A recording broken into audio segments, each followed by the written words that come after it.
no vas a dejar tus hijos como hacen falsamente los místicos, que se van a una cueva creyendo que así adoran a Dios, o aquellos motivados por otros impulsos de yoga, de meditación, que eluden jugar con los niños porque los niños molestan sus meditaciones, como si el juego de los niños no fuese una meditación superior. Jugar con un niño, o hablar con un niño, o llevarte a pasear tu niño, eso es meditación. Como jugar con un animalito y tenerlo y cuidarlo, o una planta, eso es meditación. No la meditación que nos situamos sentados aquí, que no me moleste nadie, por favor.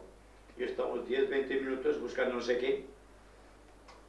Estamos buscando no sé qué. Preguntamos, ¿qué buscáis en la meditación?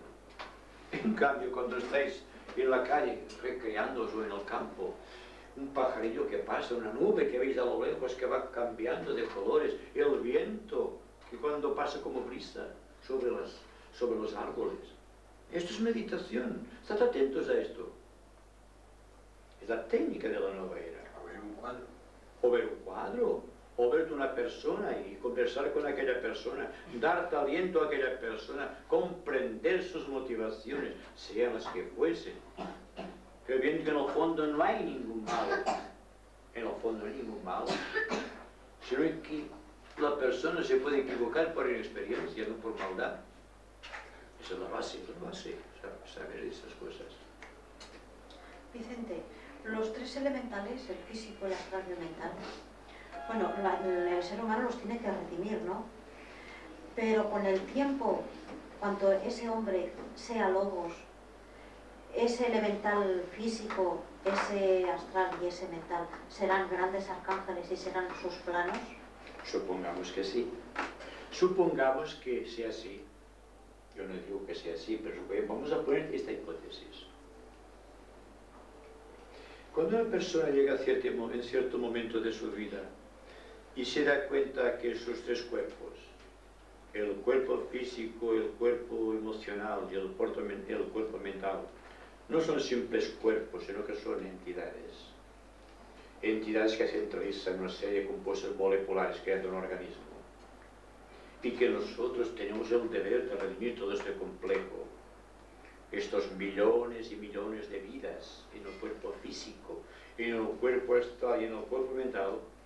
Entonces se puede crear en cierta medida un lazo tan intenso entre el hombre y sus tres elementales, que al redimirlos puede ser tan grande el agradecimiento kármico de esos tres cuerpos, que con el tiempo pueden constituir las bases de un futuro universo de logos. ¿Por qué no? ¿Quién puede decir que no? ¿Quién puede decir que sí? Que solamente estamos hablando de una hipótesis.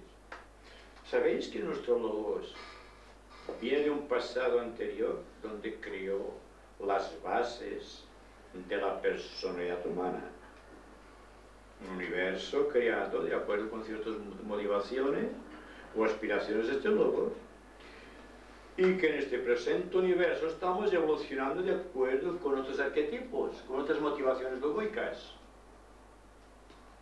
y que el logos tiene que cumplimentar estas argumentaciones o esos arquetipos, llevarlos a su consumación, y que se nos dice que está preparando recién ahora lo que serán las bases de su futuro universo.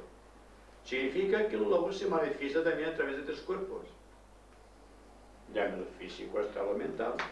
Claro que no podemos equiparar estos grandes universos con nuestros cuerpos, pero cada universo tiene una infinidad incalculable de vidas que están evolucionando, igual que nuestro cuerpo físico. ¿Qué sabemos? Si tenemos 30 trillones de células, según se nos dice, una cantidad extraordinaria de átomos en nuestro cuerpo, o de células, y que cada célula tiene 10.000 átomos. Por ejemplo, fijaos bien. Entonces, ¿cuál es el deber del hombre? Igual que el de Dios, redimir ese complejo. Pero para redimir el cuerpo físico, hay que saber que el cuerpo físico es una entidad, es un ser que depende de nosotros. Y que nosotros lo tenemos que cualificar, dignificar y redimir. Y que en la redención surge la liberación de este cuerpo. y con la liberación de todo el compuesto molecular del cuerpo emocional, con los millones de vidas que están evolucionando allí, redimidos y liberados, existe digamos, algo increíble de belleza.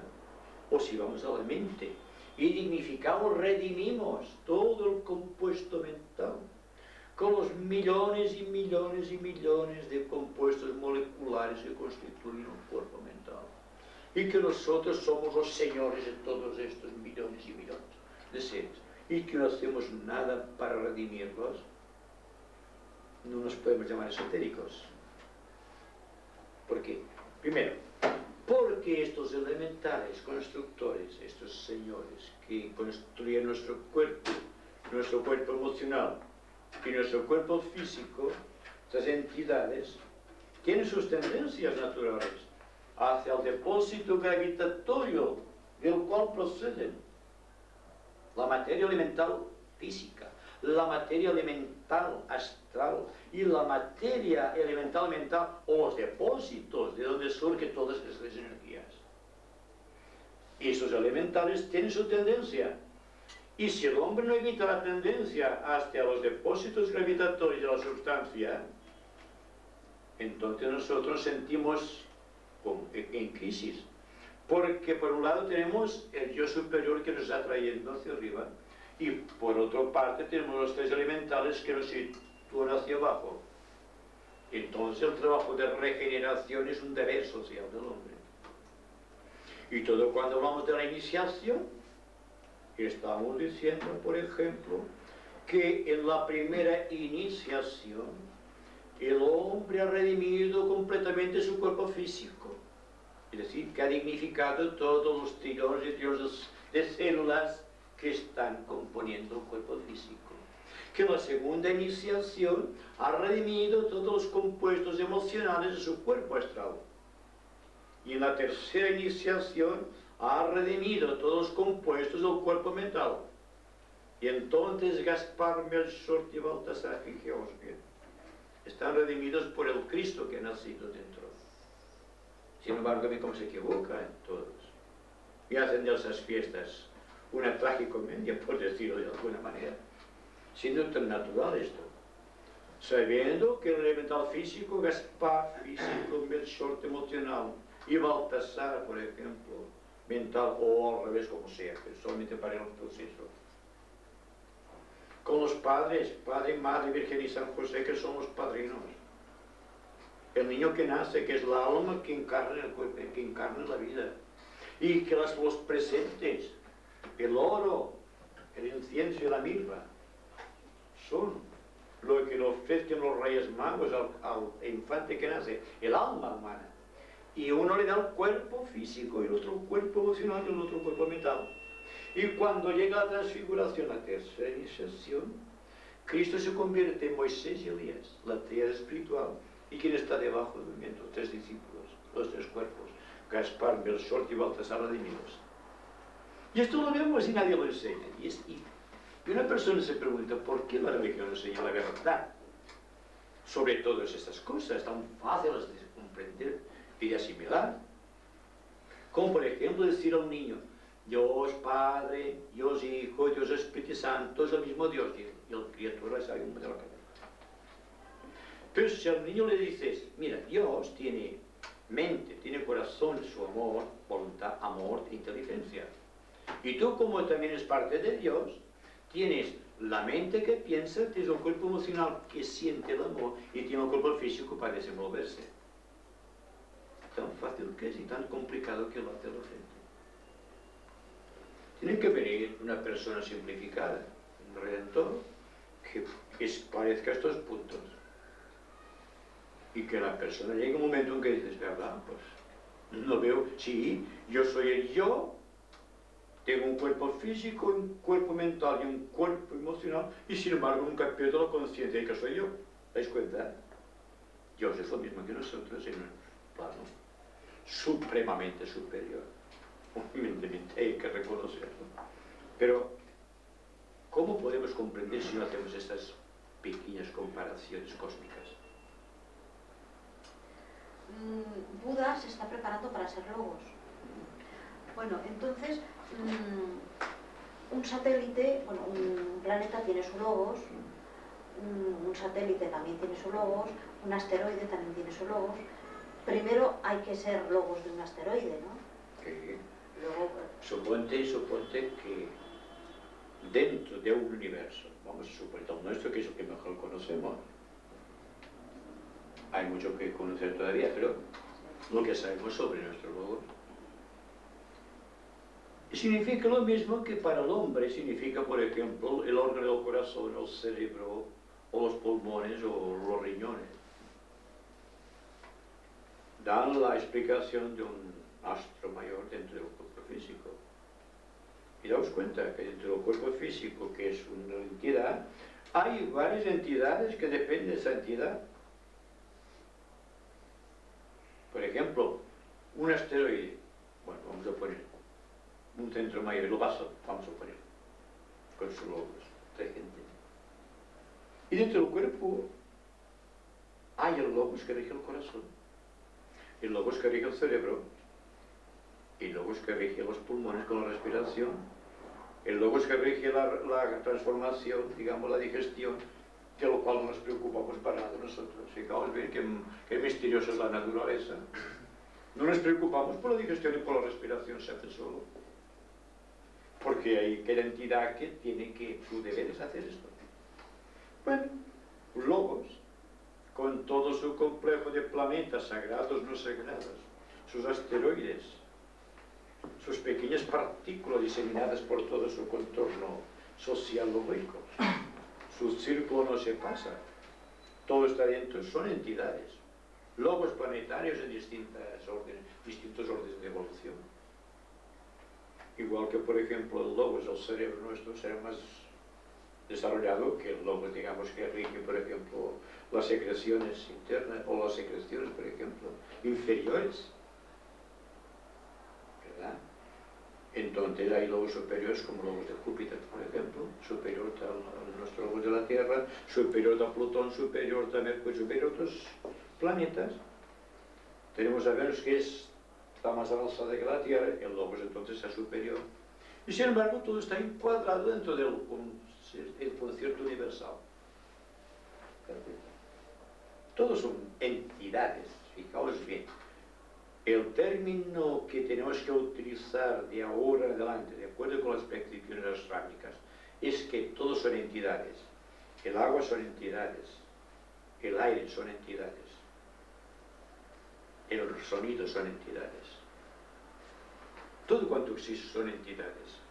Entonces vemos que todo tiene vida. No simplemente formas. Ninguna forma le carece de vida. Si la vida retira ocasionalmente su atención de la forma se disgrega. Pero esta forma pasa a ingresar mediante los átomos de materia reactiva, como sea, al depósito universal o solar de donde procede. Nunca se pierde nada de energía. Y sin embargo existe constantemente seres que reencarnan y seres que mueren. Hay una compensación. Y esta compensación es el ritmo. Y cuando se comprende el ritmo se es un mago. Y cuando se es un mago se aprende a crear. Pero todo arranca de lo mismo. El aspirante tiene unas dificultades grandes, siempre enfrenta los mismos problemas de evolución, que es, pues, puede ser kármico o puede ser, bueno, más bien es kármico, ¿no? Una acumulación de defectos, etc. Entonces, para superar esto, puede solicitar una ayuda de tipo débico o de otras características, o debe ser él el que enfrente la batalla solo para solucionarlo. Si la persona enfrenta honradamente su karma, es ayudado. Si la persona espera que le ayuden los devas y no hace nada, los devas no pueden ayudarle, porque falta impulso del yo. Sí que todos tenemos problemas kármicos. ¿Quién no tiene problemas kármicos? Pero los enfrentamos, o hay que enfrentarlos. No vamos a hacer orar que nos baje del cielo la ayuda.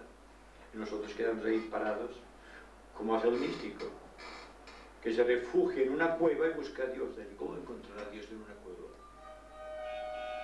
a Dios se le encuentra en la sociedad, luchando en la sociedad, amando y sirviendo. No gesticulando y dándose golpes al pecho en la montaña, en la cueva, o en un convento, por favor. Pasaron los tiempos místicos. Y en cambio puede una persona ser útil a la sociedad, ingresando en los grupos sociales. Porque cada época tiene sus sistemas de aproximación a Dios. Y uno de los grandes sistemas es la aproximación social del hombre con el hombre. Y así nacen los partidos políticos y los partidos sociales, los sindicatos, los gremios, todas esas cosas. Que exista un mare magnum de principio que se luchen los partidos contra otros y que una sociedad lucha contra sociedades, es la ley, el equilibrio que estamos buscando. Pero llegará un momento en que se producirá un océano de paz y crearíamos un camino hacia Dios todos. Porque estamos de aquí por algo. Quizá no participemos tan intensamente en el problema social. Quizá formemos parte de los elegidos que están formando la antacarana que necesita la humanidad para llegar a Dios. Y que por lo tanto todo cuanto hacemos, cuanto decimos, cuanto programemos, lo hacemos con buena voluntad. Debe ser algo realmente bueno para la sociedad en general. No penséis que reunís para gratificaros mutuamente de la fuerza del grupo, de las energías del grupo. Pensad en la humanidad. Y si pensáis en la humanidad y en el pequeño grupo, tendréis la ayuda de los devas. Sin necesidad de invocarlos, porque la buena voluntad y el trabajo social crea una atmósfera de luz. Y los devas están apercibidos y acuden donde ven luz. No donde hay solamente buenas intenciones. Intenciones de llegar a tal sitio, llegar a tal otro, o formaremos esto, o creeremos esta otra cosa. Y esto lo sabéis, que existe un desbarajuste tremendo con los grupos por esto. Porque no se busca realmente ser un conducto de aproximación social de la jerarquía. Sino que venimos aquí a estar bien. Oh, ¿qué viene a pasar? ¿Qué meditación? No es esta la opinión del discípulo, no es esta la opinión del maestro en un ashram, ni tampoco es esta la opinión de los miembros de un ashram. Porque cuando hay una meditación ashrámica es para la humanidad, no jamás para el grupo. Sin embargo, el grupo queda enriquecido por aquello que ha vivido, por aquello por lo cual ha luchado, por su buena voluntad. Se ha elevado por encima de las cosas. Entonces, ha habido una aproximación débica. Por decirlo de alguna manera, hemos creado un cáliz, y este cáliz ha transformado la energía en nosotros, y nosotros nos volvemos radioactivos. Entonces generamos una energía social que aproxima a las personas. Primero nos purifica a nosotros mismos, y después purifica el entorno. Pero la intención de base es ser útiles a los demás. Esta es la ley. Ese es el orden. Y eso es lo que debe aprender del discípulo, esté o no esté en una zona de la jerarquía.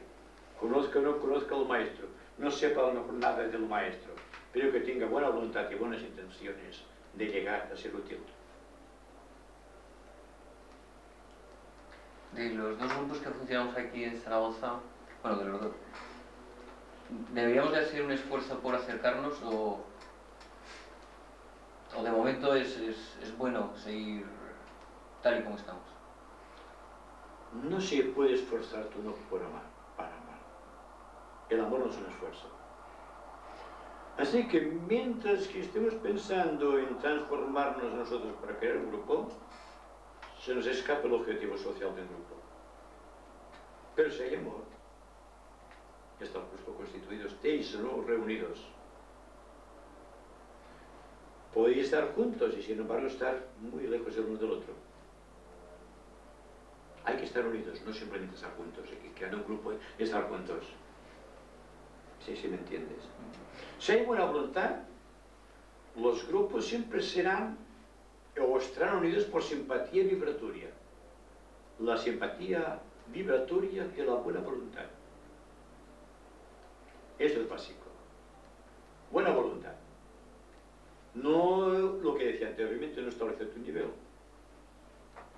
Porque un nivel, vemos una persona que puede tener buena intención y otra persona puede tener una mente muy extensa, con muchos conocimientos, pero no tiene la buena intención de aquella otra persona. ¿Por qué no juntáis entonces vuestra buena intención con el otro?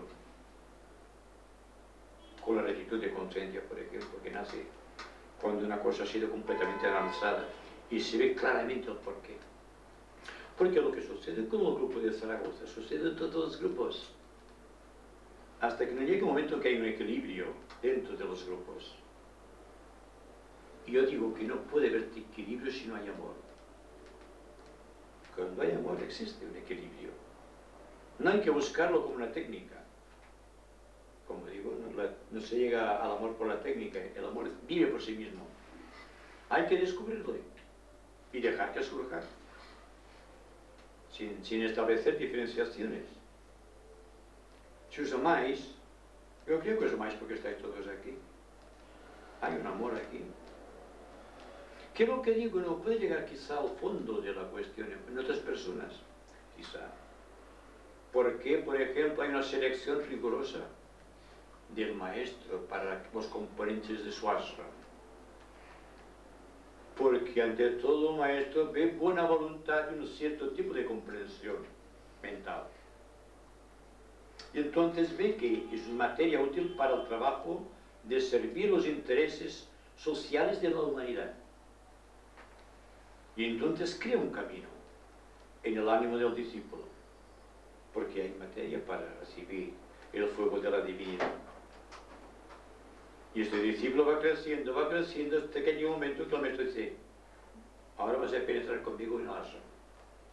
Entrarás en los primeros pasos periféricos, pero tú, quieto y expectante, que siguiendo lo que estás haciendo, síguelo. No se lo dice personalmente, pero el discípulo lo ve claro, porque el maestro se lo dice desde niveles superiores. Y entonces este discípulo va creciendo, va pasando de un nivel a otro. Y cuando llega a cierto nivel, el maestro dice: ven, un poco más hacia adentro. Y entonces le pregunta si quiere pertenecer al ashram. Nunca hay obligación. Dice: en ashram se hace esto, esto y esto. Estamos para servir los deseos del Señor del mundo, su propósito, siguiendo el amor del Bodhisattva o del Cristo. Y que hay que hacer esto en nombre del Mahashohan, Señor de la civilización. ¿Quieres aceptar el trabajo? ¿Quieres ser tú con nosotros? ¿Y qué va a decirte el discípulo? Sí, sí. Es la gloria más grande que puede sentirte el discípulo cuando el maestro lo introduce dentro de su corazón. Pues bien, pensad en esta oportunidad, en esta alternativa. Cuando veis el grupo, pensad que todos sois un pequeño núcleo que está dentro de un ashram del maestro, que estáis siendo observados, que ve cómo pensáis, cómo sentís, y benevolente, tiene paciencia para resistiros, como resiste a sus propios discípulos. Pero es una realidad. Esta realidad nosotros debemos llevar adelante hasta la consumación de los siglos, sin tiempo. Lo cual significa que no hay que tener un esfuerzo y cada día engrosamos la perspectiva de nuestra propia evolución.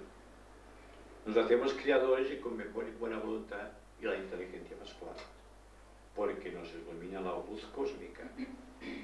Y así vamos avanzando. Penetramos en un ashram, conocemos al maestro cara a cara y con el tiempo somos unos iniciados.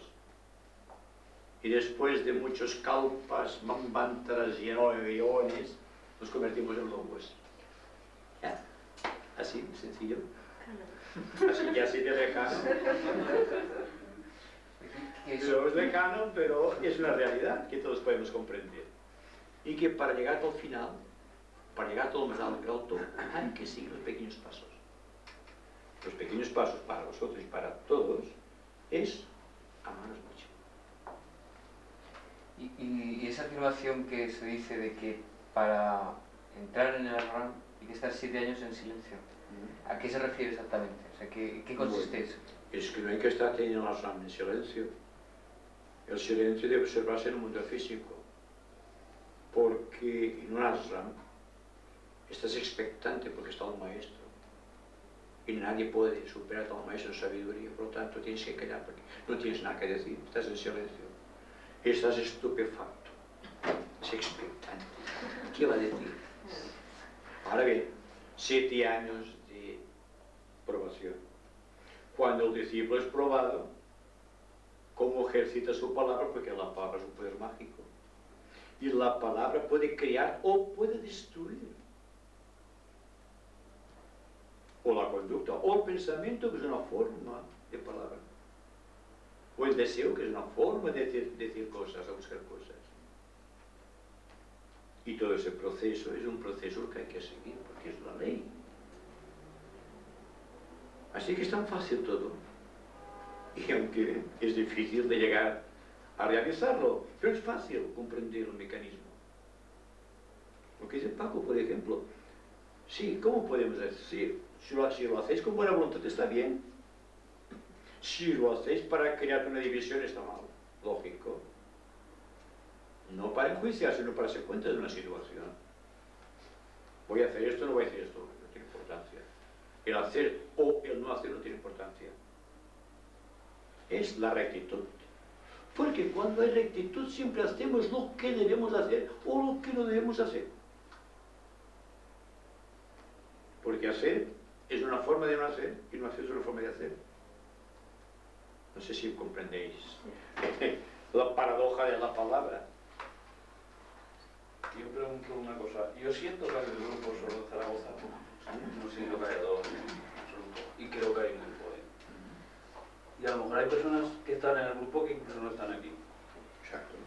Pues seríamos parte de un grupo mayor que sería unido al de Es que Barcelona de Valencia. la división física yo pienso que no es lo de entrar en un grupo, porque yo, chico, para mí nosotros tenemos Sí, bueno, pero sí. dentro de ese sentimiento. En el momento que piense que hay dos grupos, creo que estoy dividiendo.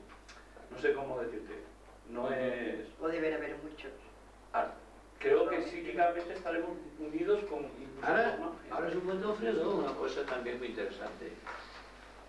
Esos grupos están unificados por una serie de hilos de energía.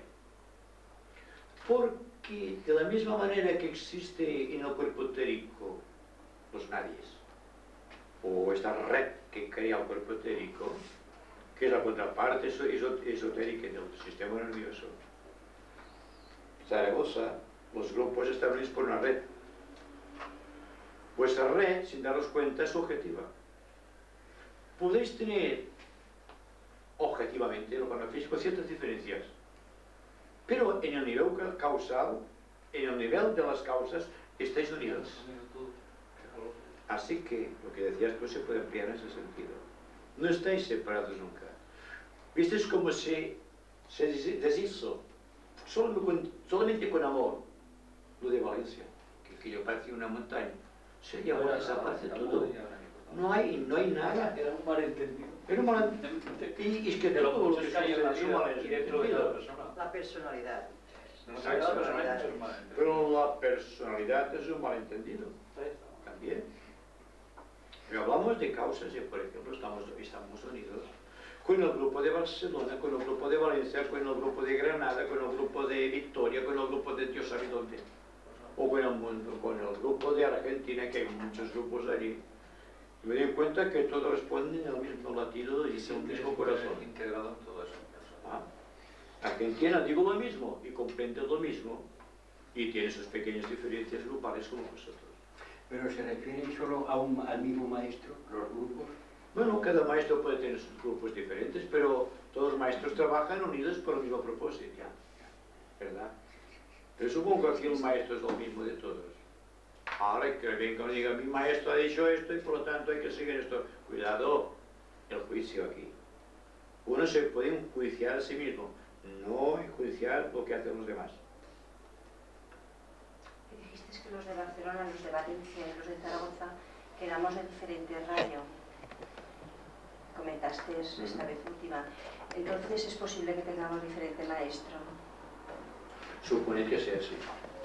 ¿Tiene mucha importancia?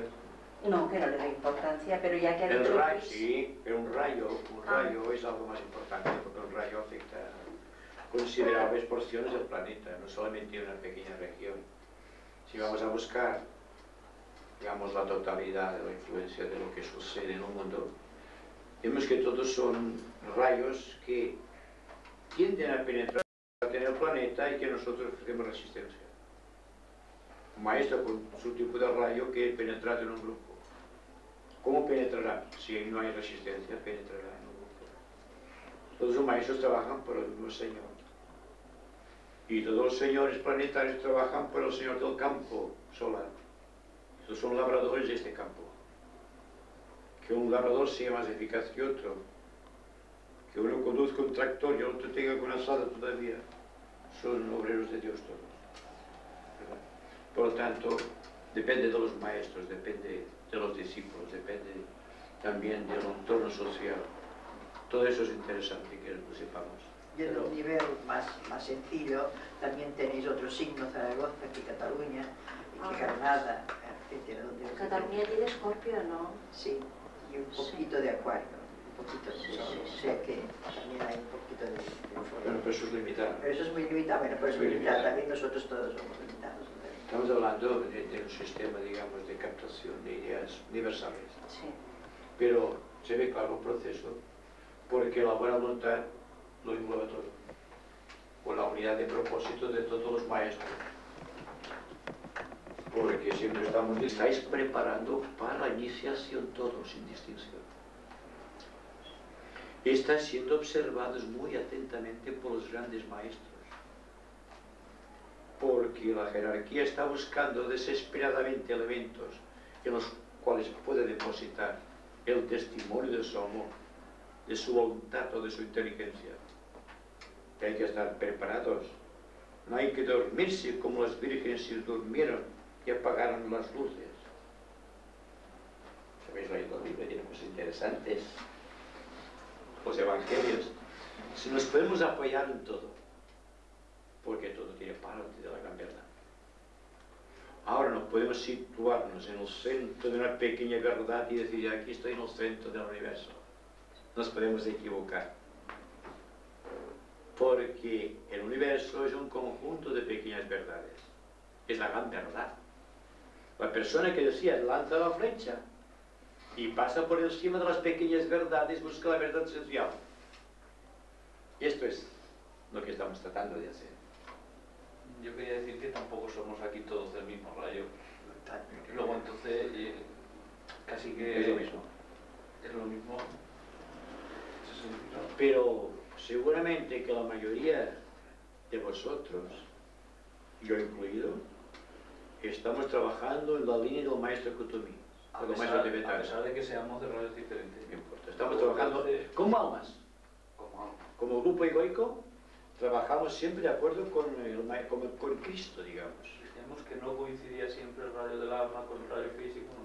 No, porque el rayo de la mente, el rayo del cuerpo emocional y el rayo del cuerpo físico son subrayos del rayo del alma. Sí, con lo que entonces llega hasta la cúspide. Gaspar, Melchor y Baltasar completan rayos diferentes. Este rayo sería el segundo. ¿Eh? El segundo rayo. El segundo rayo. Y el rayo de amor. Yo siempre os hablo más de amor que de otra cosa. Si fuese un discípulo, suponiendo el primer rayo, hubiera dejado a los Diegos de Valencia con un palo. Porque es lo que hace el maestro Mori con sus discípulos. Son técnicas diferentes de rayo. Sin embargo, es más fácil hacerlo para mí. Yo no soy capaz de no estar. Cuando estoy en grupo, yo voy a dejar mi personalidad aparte. Voy a buscar cuando estoy en el grupo y estoy encima, en contacto con el ángel solar. Como es el segundo rayo, tengo que inspirar amor a través de mis palabras, que es mi instrumento de manifestación. O de mis libros, fijaos bien. El que lee mi libro me lee a mí.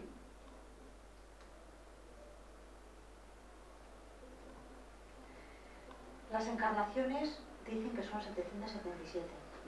¿El discípulo acorta estas 777 encarnaciones? No lo sé. No lo sé. Solamente puedo decir lo que siento. A mí, por ejemplo, me dice la duración de un Mahamantra, la duración de un Kalpa, la duración de un Manvantara, la duración de un eón, digo, no tiene importancia para mí. Lo que importa es que 6.777 encarnaciones pasen pronto. No que nos esperemos en la encarnación 37 esperando a que pase y nos ayude. Eso es lo principal, es que no pensemos eso. Porque si pensamos en 777 encarnaciones, estaremos tan impacientes con la 37 que no nos moveremos de aquí. Y multiplicado se quedan en 3. Bueno, puede que en 3. No es fácil. Es solamente para que veáis que todo lo que se refiere a numerología solamente tiene un sentido muy simbólico. Yo nunca me meto con cifras. A veces sí, pero no, nunca en la duración de un universo, de un planeta. ¿Para qué? Solamente digo una cosa, eso sí que lo voy a decir, porque desvanece muchos errores que hay sobre la duración de un planeta. Los grandes iniciados que pueden contemplar al Señor del mundo cara a cara, lo ven como un joven de 16 años. Se le llama el doncel de las 16 primaveras. Entonces, ¿por qué el Señor del mundo se manifiesta como 16 años? Porque Él es representación de la edad del planeta. Si tenemos en cuenta lo que hemos dicho antes sobre que la edad de la humanidad en su conjunto, no individual, son 72 años, fijaos bien los años que faltan, los millones de años que faltan, de 16 a 72. Esto es científicamente. Se puede hablar de números porque sabemos cosas científicas, de que tenemos 18 respiraciones todos, sin general, porque hay espacios diferentes, por ritmos diferentes, pero tenemos 18 respiraciones, y que a cada respiración le corresponden 4 pulsaciones, 4 vueltas de sangre al corazón. Son 72. Entonces se le llama el aliento vital, que eso en términos, digamos, en términos logóicos, son trillones de años. Y que no importa que trillón de años, uno más, uno menos. Porque son una cantidad tan exageradamente más allá de mi concepto numérico que ya no me preocupa. Ahora, si me preocupa el amor, eso sí, que la gente se ame. Porque si se ama a una persona, no te dan cuenta si aquella persona tiene tal edad o tal otra. Porque la edad es falsa, es aparente, solamente el alma es la que tiene, digamos, la fuerza viva del espíritu, y por lo tanto no se fija en la edad. O el amor a la que se eterna de por sí. Así que fijaos bien.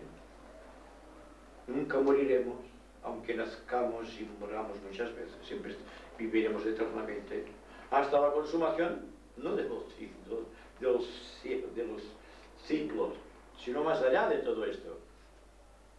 Porque son falsas las normas que rigen las edades, y cada entidad tiene un concepto de la edad diferente. Por lo tanto, hablamos de cosas universales aplicadas al mundo. Por eso estoy más interesado en descubrir los valores permanentes que en saber lo que va a durar un universo o un sistema planetario o, digamos, un asteroide cualquiera. ¿No? Eso no tiene importancia. Lo que tardará la luna en desvanecerse, sabiendo que la luna se desvanecerá cuando el hombre deje de utilizar cuerpos lunares. Y los espíritus ya no ejercen influencia sobre nosotros. Si cuando nosotros pensemos bien, obremos cuerdamente, con toda perfección, ¿qué habrá entonces? Habrá una descomposición de la luna, no habrá enfermedades que vienen de la luna, no habrá situaciones psíquicas que vienen de la luna, no habrá el mal organizado que viene de la luna, más otras cosas, el mal cósmico, lo cual hablaremos otro día, pero lo que es interesante de saber para evitar caer en sus redes. La humanidad atraviesa una etapa de materialismo muy fuerte, o sea, muy difícil, ¿no? Sí. Entonces, este materialismo puede hacer que que se destruya el trabajo hecho por las mónadas de construcción de sus cuerpos, que se paralice todo y que se vuelva al principio de los tiempos, al principio logóico. Solamente los magos negros. Pero sería esto un trabajo de magia negra. La persona que corriente, indiferente, ni hace mal ni hace bien, es un mago negro. Pero la persona que hace mal, sabiendo que hace mal y que es perjudicial para los demás, es un mago negro. El maestro tibetano dicho en uno de sus cónclaves a sus discípulos que el homosexual es de magia negra, que el arte actual está siguiendo las líneas fatales de la magia negra. ¿Qué lo vemos? Dice, la música no existe, existe el ruido, diría. Y el ritmo es el ritmo que seguían los antiguos lemures. No los atlantes, sino los lemures. Cuando el hombre no tenía conciencia. Y solamente se valía el tambor, pom, pom, pom, pom, pom, porque ¿qué es lo que toca ahora la música moderna? Si oís la música a distancia, solamente se pom, pom, pom, pom, pom, ritmo. ¿Por qué? Porque es magia negra.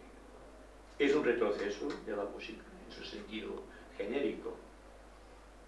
¿Qué diferencia hay, por ejemplo, de una melodía de Schubert o una gran extensión filosófica de Wagner o el amor desbordante de Beethoven en la pastoral, en la sexta sinfonía, para los que aman la música, o un cuadro del veneciano, por ejemplo, del veronés, o de Velázquez incluso. No en la Virgen, sino el modo de expresar lo que sentía, que ves alma y vida, como se ve, por ejemplo, en el Moisés de Miguel Ángel, que cuando termina le da un golpe, habla perro, lo hizo tan perfecto que parece que vaya a hablar, y con el martillo le amenaza, habla, de tan perfecto que lo ha hecho, esto no se hace ahora. ¿Qué vemos las esculturas? Dan risa, es para apretar a correr, porque no hay arte ni nada. Pero ha sido esto también la subida y la bajada, ¿no? Sí, estamos en el ascenso de arte. Tienen que Mira, verlos, ¿no? hemos llegado a un punto máximo en el Renacimiento. Sí. Y el Renacimiento ya no ha podido seguir. Entonces llega un momento de descanso y entonces viene la línea fatal de mínima resistencia, que es la gravitación hacia lo material. Yo pienso que ahora vamos... Y entonces, ¿qué es que existen las ondulaciones de la historia o de la civilización? Una época trae otra. Pero, ¿qué pasa si ahora hacemos así ahora? Nos paramos aquí y continuamos. Podemos emprender el vuelo de nuevo. Y yo pienso una cosa, ¿y en otra nueva pintura no se subirá más alto que se ha subido el Seguramente, pero quizás sea de otro... no hablamos de 100 años ni de 200, hablamos de miles de años quizá. El que separa al hombre primitivo de la era actual. Porque digo, el pintor primitivo pintaba bien, porque simplificaba la pintura, y aquí le sobran cosas raras. Que yo... Iba a la base, digamos, de otra cosa. Respecto a la profesión, ¿es algo que se debe de olvidar el discípulo o es algo que debe mantener los ojos abiertos en ella? Bueno, no profesión, cuidado, vocación. Vocación. La vocación es... Porque la vocación es algo que la tiene que perder. Es algo que tiene que morir dentro de la vocación puede ser, o bien, algo segregado de los compuestos genéticos del pasado, los códigos, o algo que le viene segregado por su propio signo astrológico, que tiene cierta tendencia hacia una profesión determinada. Cuando un discípulo tiene, además de un recuerdo fugitivo del pasado, un concepto astrológico del presente que le ayuda, puede ser un buen artista. Es la vocación. Pero no hay vocación. No hay vocación todavía, no hay vocación perfecta. Hay ganas de sacudirse del yugo de lo habitual. Entonces voy a pintar, voy a escribir, voy a decir, Dios sabe qué. Ahora, si hay vocación, suerte un artista. Los que tuvieron vocación, ejercitaron la técnica y la inspiración, fueron los pintores del Renacimiento y los grandes músicos del siglo XIX. Para no ir demasiado en el pasado. ¿Por qué? Porque llegaron a un punto culminante y ahora bajando la música y tenemos música. Tenemos ruidos ancestrales. Por eso digo a la persona que oiga música de este no se sienta conmovido, en el sentido, digamos, negativo. Es que no comprende lo que es la música para el hombre, que es un aspecto de los devas. Son los devas que han creado la música, hay que seguir la música tal como lo crean los devas. O los registros áuricos, las medidas áureas, que rigen los arquetipos. No habrá bastante para hoy ya. ¿Qué hora es? Después el solsticio, aprovechando. Son las 9 y no quiero cansaros demasiado. Hacemos la meditación. ¿Cómo? Comentaste ayer que aprovechando el solsticio que haríamos una pequeña meditación, pero María Carmen que ya está. Sí, vamos a ver. Cuando estáis muy atentos, Sí. estáis meditando. Si siempre se estableciese un ritmo de silencio después de estar muy expectantes, os daríais cuenta que solo necesitáis silencio. Porque estáis expectantes. Mantenéis la expectación, este ritmo. Estáis en el centro de todas las cuestiones. Nada os afecta. No pensáis, no reaccionáis, no deseáis. Estáis estupefactos, por decirlo de una manera un poco burlesca, pero es así. Estáis como si os hubiesen quitado de abajo el apoyo y estuviese flotando. Eso es meditación verdadera. El mal, cuando llegamos a tocar la tierra, hay una sacudida. Y a veces la meditación hace esto, te sacude, no te libera. Fijaos bien. Estad un poco atento, ¿no veis un silencio expectante?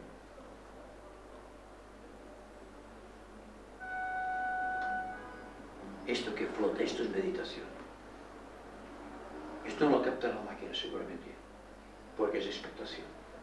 Sí queremos un poco de expectación.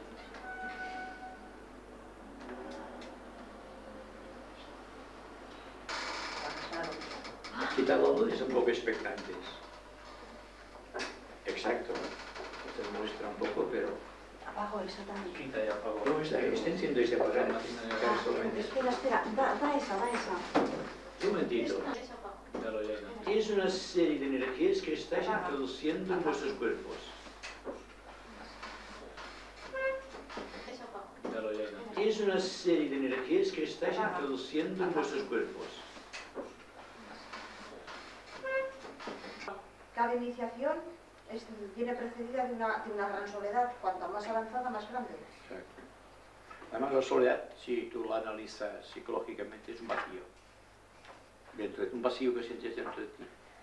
Y no lo puedes rellenar las personas que te quieren, aparte, forman parte de tu entorno familiar o social. Es algo que debe ser experimentado. O sea, entonces es lo que, no sé si un libro tuyo, un libro lo he leído, no sé cuál es, que parece ser que, no sé cómo decirte, es una soledad que está rodeado de gente y es necesario además que te sientes abandonado, que no estás abandonado en cuenta, es una cosa interna tuya. Entonces es lo que le pasó a Jesucristo, que le abandonó a la familia, o sea, abandonó total, hasta los amigos, ¿no? Es un símbolo. Es un símbolo, ¿no? Sí. Le abandonaron todos, pero tienes que tener en cuenta, de acuerdo con el proceso iniciático, Bueno, es iniciación, que el por supuesto, discípulo que está atravesando la crisis de la cuarta iniciación, que ya después ya te conviertes en un adepto, estás renunciando a todo. Familia, amistades, posiciones, de todos los tipos, materiales y espirituales. Y cuando no tienes nada que te retenga en los tres mundos, entonces el Señor del mundo te confiere la cuarta iniciación, la de Alara, que hablamos esta mañana. Y entonces ya no eres un ser humano como los demás. Dices, todo se ha consumado. ¿Verdad? Y dice que ya está todo hecho, ya no tengo nada que hacer. Entonces viene todo aquello que se dice esotéricamente sobre la rotura, digamos, el quebrantamiento del cuerpo causal. El alma desaparece, ya no queda alma. El alma que hasta aquí te había dado vida, el ángel solar, al llegar tú a su altura, que es cuando pasa todo esto, queda libre. se desprende. Al cabo de tantos millones de años de soportarte, queda libre, retorna al nirvana, o a su grupo egoico o a su grupo de rayo. Eso depende del tipo de ángel solar. Y entonces el espíritu y la materia son una sola cosa. Pero sí es decir, el espíritu está por encima de la materia, pero la materia, a través del alma, ha sido redimida. Ha perdido peso, ha perdido gravedad, ha perdido lo que técnicamente llamamos karma, ya no existe nada de nada. Entonces, ¿qué sucede? Lo mismo que sucedió con la luna cuando se le abandonó, porque la intención del Logos ya veía que aquello ya no era para su aspiración espiritual. Quedó como algo muerto, entonces se va desintegrando poco a poco. Pero la redención de la materia, por ejemplo, que te facilita en lo que corresponde al adepto, el que ha realizado la quinta iniciación, que no tienes necesidad de cuerpo porque tienes el espíritu consciente de todos los planos en los que ha habitado como alma, consume parte de su conciencia. Y entonces, toda aquella parte consciente y redimida retorna a sus fuentes originales, por vibración, que aquí no se pierde nada. Toda la energía de la substancia o de la materia retorna a sus fuentes de procedencia, o la esencia elemental que le llamamos, sea física, astral o mental. El espíritu puede crear a voluntad su cuerpo de expresión porque tiene el control de los tres mundos y de los tres reinos y de los tres cuerpos, y cree el Maya Virupa, cuerpo de luz. Él se crea cuando tiene que trabajar en el mundo. Hay casos, por ejemplo, como el caso del Cristo, el caso de un Manu, de el señor Vaisvata, el señor de esta raza actual, la raza aria, o el Mashoan, que el Mashoan creo que lleva 3 rondas, porque es el que más tarda en realizar su evolución, pero lleva 5 rayos, no uno solo. Y todo el proceso, digamos, de estructuración de los cuerpos es instantáneo. Entonces es que el adepto tiene un poder sobre los devas del plano físico, astral y mental. Y haciendo un acto de conciencia y automáticamente y muy rápidamente, con la precisión de los grandes artistas y con la velocidad del rayo, se crea un cuerpo. Es como se crea un cuerpo. Para él en especial, ¿no? Para utilizar todos los tres mundos.